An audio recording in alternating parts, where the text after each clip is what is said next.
Well, hello, everybody. I'm Ed Parcaut here with Francisco Ruvalcaba Jr. Thanks for coming to the show today. Thank you for having me, Ed. Hey, no problem. All right. So today's Thursday. Anything going on in the market that's new, happening, or the same old, same old? What's going on? No, we are starting to see, it was kind of like we said, it was the people just got desperate and just are back out and shopping. And we're seeing it even with the higher rates that people, we're getting multiple offers on listings and people are actually offering to pay the difference of an appraisal. If, like, let's say, for example, somebody offers $350 on a house and it appraises at $340, that person's saying, hey, you know what? I'll come out of pocket an extra $10,000 just so that we could get the house. And that's what happens when you have a market with hardly any inventory.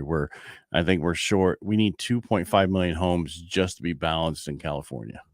Right. And then I heard the other day somebody whispering on one of the TikToks that the Airbnb market's going to take down the housing market. What do they mean by that? Well, they think that because in a lot of places, Airbnbs aren't working anymore and they have to get rid of them or like Tahoe, they said, get them out of here. We're not going to let you have them anymore. And so a lot of them came on the market, but then people were like, hey, I can buy up there now. Right. It didn't flood the market with them. I'm like, unless there's more than 2.5 million of them in California, then we absorb it in no period of time.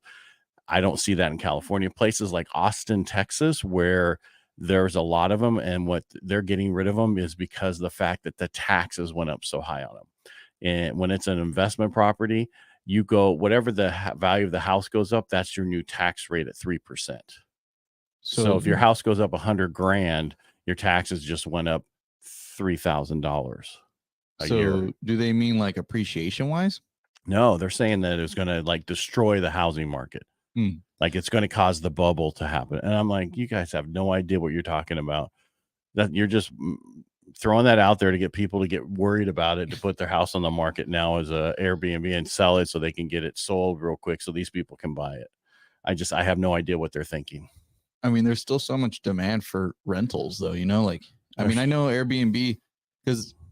So what you're saying, turn it from Airbnb to a rental. Right. You don't have to sell them, I know, but some people got them. They're saying that the higher interest rates. Well, I knew some people who bought them up in like where my cabin is in Cold Springs and above. And a lot of them over the last couple of years, in the last year sold them just because they're like, we made enough money and whatever, we're going to get out of it. Yeah. And I could see that, but I don't see them taking down the market. I'm just saying, because everybody keeps throwing stuff out here going, this is going to destroy the market. No, that's not. This is going to do it now, right? They're just coming up with things, right? The only bubble we had was the opportunity bubble where you could get a ton of money to help you with your closing costs. That's gone. It is, unfortunately, yeah, it is. You can still get lucky in some houses, but I myself had one of my own clients, and it's hard too, because like this is like family friend, right? And I'm helping them purchase, and it's just crazy to me because we've been foreseeing it, but now to see it and then at the rates being high, and I saw this video. It was like it's one guy running on the road, right? And it's just kind of like an analogy to kind of help people understand what we're going through with our tight market. It's like one guy running right on a road, and it's 7% rates. And then it goes to 6%. And then there's like 2-3 other guys that joined in on the road side by side. Then it's 6. Then it's 5 and then 4. And then the road is just so crowded. And that's, it's just such a simple way to really explain exactly what Where'd you see that at? It was a video. It was actually a lender had sent it to me that an agent had posted. It was I don't even know from where it was from. A lender? You talk to other lenders? What's your problem? No, yeah, it was one of the he's based out of Sacramento. Yeah, I think that's a great idea. I think I'm gonna come up with something like that. Yeah, I'll send it to you. And no, I don't need to see it. I'll make my own. Yeah. I don't want to come back and say you saw this and you made it from mine. No, I have no idea what you did. No, but it's such a great explanation. When I saw it, I was like, wow, that's genius, I actually got a better one. I'm going to do the Tour de France. So basically when you see the peloton coming up and absorbing everybody, that I think that would be a better analogy, because you got the person in front who is trying to get the thing, and then you got a few people behind him, And so you got that person at 7, then you have the other 3 at 6, and then then if it gets down to 4, that's what the Peloton would be. Yeah, and it really does go to show like how simple it is to understand, right? That things just simply can't change like that. The big decline that people are expecting. I mean, there's not anything that supports it. People are still buying right now. I know. Well, as I keep telling people, I have one right now, a gentleman. I'm like, you're buying at the worst time to get an interest rate, but the best time to get the house.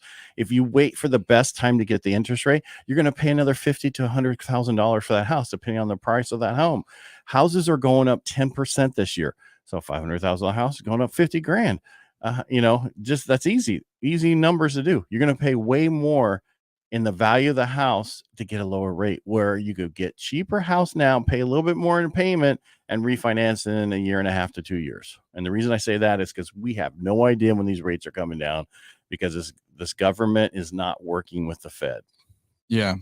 And that's not a political statement. That is truth. Go figure it out. If you keep spending money, keep thinking, I'm going to pay off people's student loans, I'm going to do this, I'm going to do that, you're not seeing where we're at. It's like you have so much debt and you keep overspending.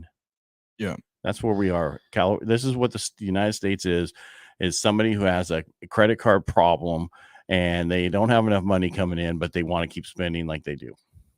And that's, I mean, a lot of the times too, even when, we have our one-on-ones with our clients and everything too, like sometimes that's the easiest thing you could do is cut out the unnecessary spending. But yeah, I mean, there's good luck with that. I don't have to go to my Starbucks. What? Right.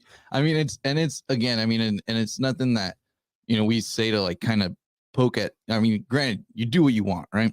But there are simple things that could be done that could help you be a homeowner, which for a lot of people is, I mean, it is one of the best things you could do.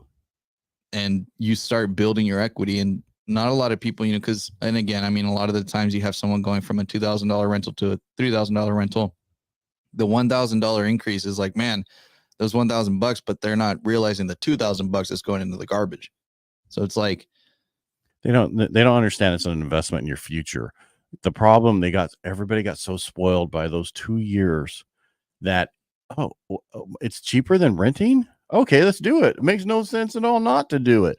Now, then when it was the same price, you're like, well, same price, I guess I should do it.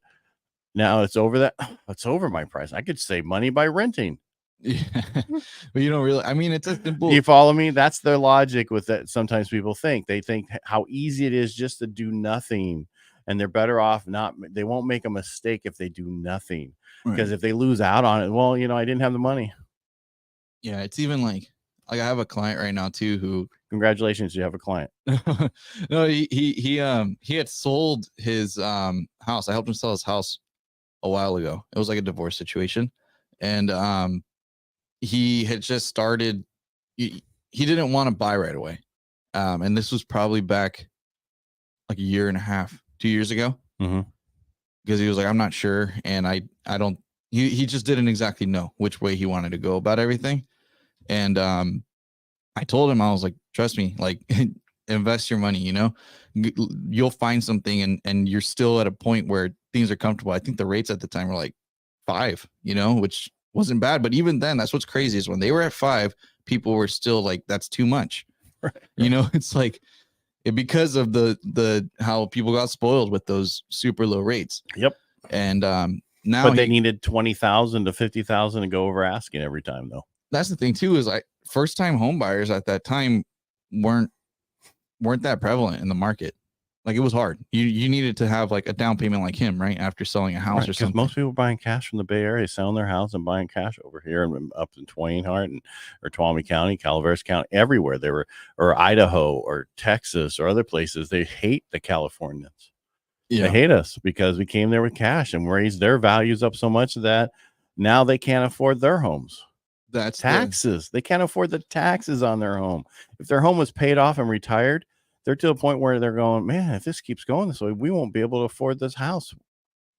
Yeah, it's been. And that's what's nice about Prop 13 in California. And they should, if they ever talk about getting rid of it, you need to fight them on that just because of what's going on. Yeah, it is. and it's something that, unfortunately, I mean, it's only, or not unfortunately, but it's not accessible to everybody, right? Like that's one of the unfortunate parts of it. Um, and for a lot of people, I mean, whether you're doing, your 1031s or doing something like that, I mean, any little piece of help helps, Yep. and it's like, it's so much that like the tax rates are just so high that it makes it hard. Right. And when that's, a lot of people don't realize, like the move up right now, not only is the interest rates higher, but your taxes go up. And so just that alone. So a lot of people like, I'm not going to do anything. And there was an article that was putting out that said that people with 5% rates or higher are more likely to move up in this market. It's like, no, really? You really had to think hard at that one. when we see rates of 5.5, that's when we're going to see the peloton coming and taking over again. So anyway, I want to thank you for being on the show today. I really appreciate it. Thank you for giving your insights and telling us what's going on. I appreciate that, sir. Yeah, thank you for having me on the show. Oh, my pleasure. And we'll talk to you next week. Thanks for watching. If you like what we do here, subscribe. Go to our YouTube channel, Real Estate Jerky, Ed Parcaut and Francisco Ruvalcaba Jr., and subscribe to there, please. All right, make it a great day.